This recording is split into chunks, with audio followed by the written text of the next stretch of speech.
sei qui con me. Questa stanza non ha più pareti, ma alberi.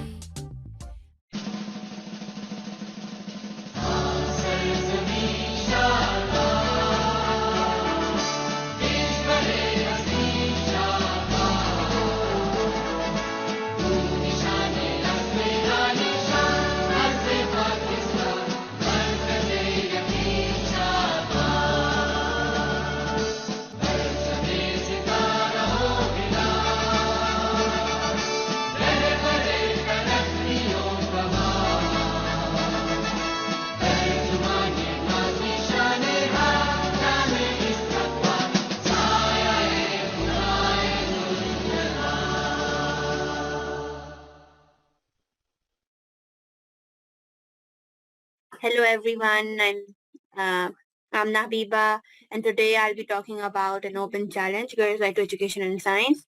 I am so sorry that I couldn't make it live due to my personal reasons, but I am delighted to have the opportunity to share my thoughts and share this presentation with you. So UNICEF has estimated that currently 650 million girls globally are married before they turn 18. And that is really, really alarming because even though we live in a digital world today, we still have this issue that's been going on. But what if we could change that? What if we had the power to contribute to that landscape and bring change? I'll share my story of how I empower girls in my community and beyond to build their future through education and exploring STEM. So, I am from Pakistan, this country right here, and in my country, we have 17 million girls aged 15 to 24. But the sad thing is that only, 14 or 18% of them go on to account for STEM fields. If you look at the screenshot right here from the Global Gender Gap Index 2022, Pakistan ranks 145 out of 146 countries.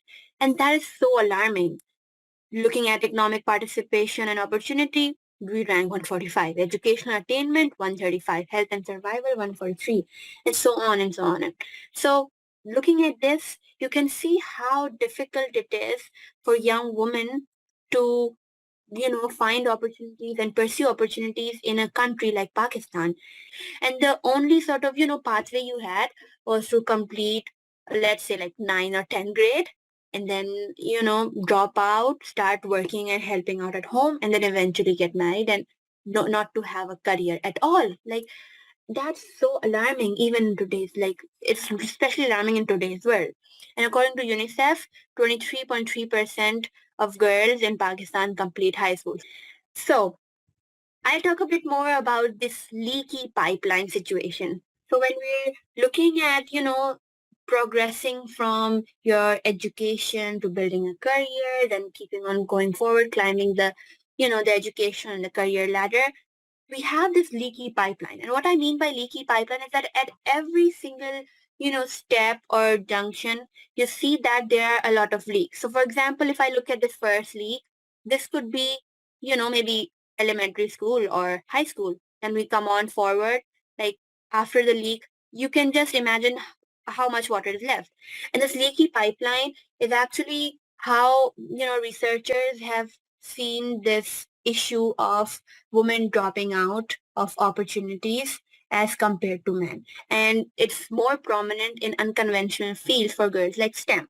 I also wanted to present to you this chart of what parents expect their girls and their children to do as a career. And if you can imagine, around I guess 65% of parents wanted their girls to go into housework or childcare. 65%.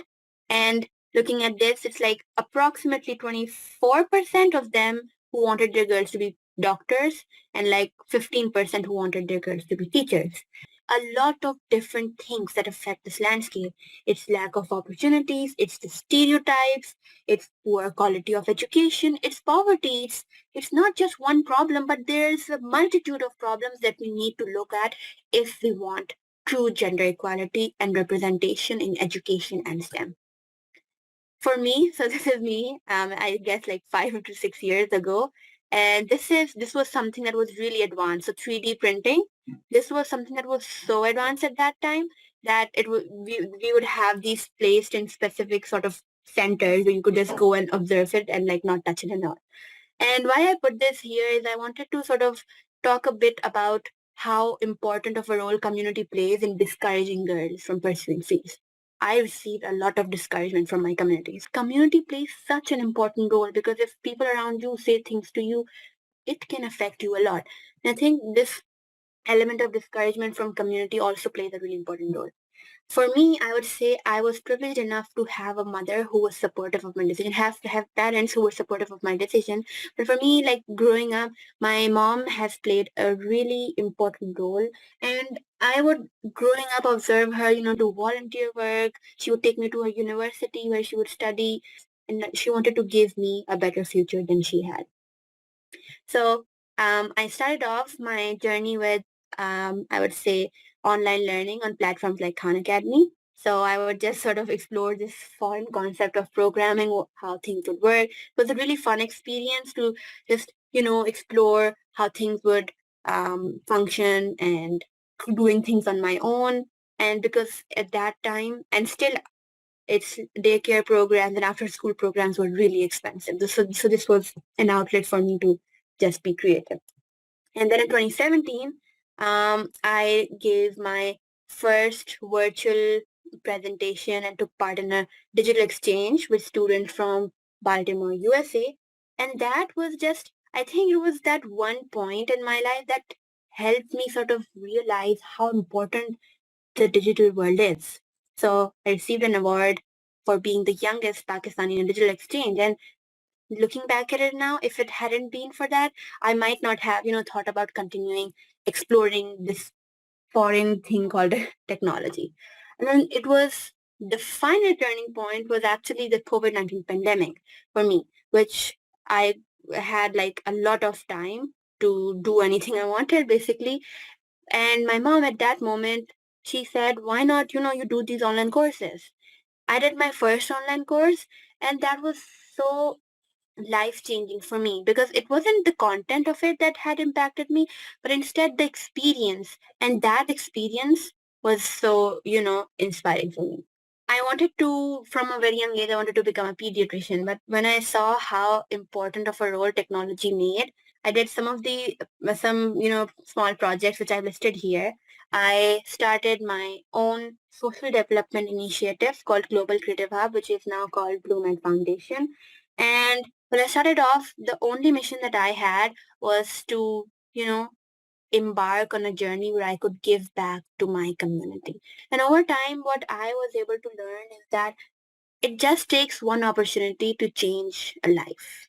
And then I made it my mission to change the narrative for young girls, no matter how it was, you know, through my organization, which we've recently scaled internationally as well. We're now on a much more focused mission to get more young girls into STEM through accessible programs.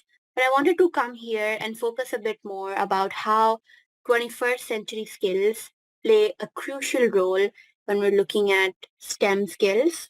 Analytical thinking, active learning, complex problem solving, critical thinking analysis.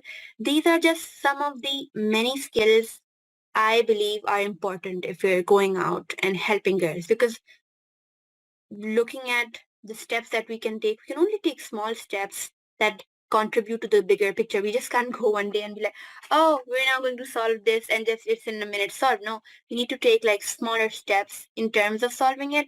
And I think that if every person comes together and if every person takes whatever step they have the power to take, we can bring in a lot of change. So we didn't just, focus on specific STEM subjects, but instead focus on giving them the 21st century skills needed so they can go on and pave their own way. This is a picture from one of our recent physical events that I'm here right in the middle. And I think just going out there and being there with them physically, it had a really big impact on me, I would say. Like when we're doing virtual events, it has a lot of impact because you hear people, you can communicate with them, but physically it's just on another level, right? Like last year I had the ADI conference virtually. This year you all are meeting physically, and how amazing must it be to actually look at people, interact with people physically. These are just some of the many events that I've done over the past 2 years through my organization. So, as I said before, we've done hackathons, we've done mentorship programs, we've done a couple of other program types as well, just trying to sort of look at how we can deliver as much as possible. So, personally, I would say that again, no matter how small, how large, or whatever scale of impact you can make, it always, always, always goes on and impacts someone, no matter what it is. Maybe if it's, you're raising awareness, you're building solutions, whatever you're doing, it's always going to make impact. So I'm like, don't stop making impact ever. I wanted to close off with this. I'm so grateful for the opportunity that ADI has given me to present my work and present my thoughts on a global platform. Quando sei qui con me, questa stanza non ha più pareti, ma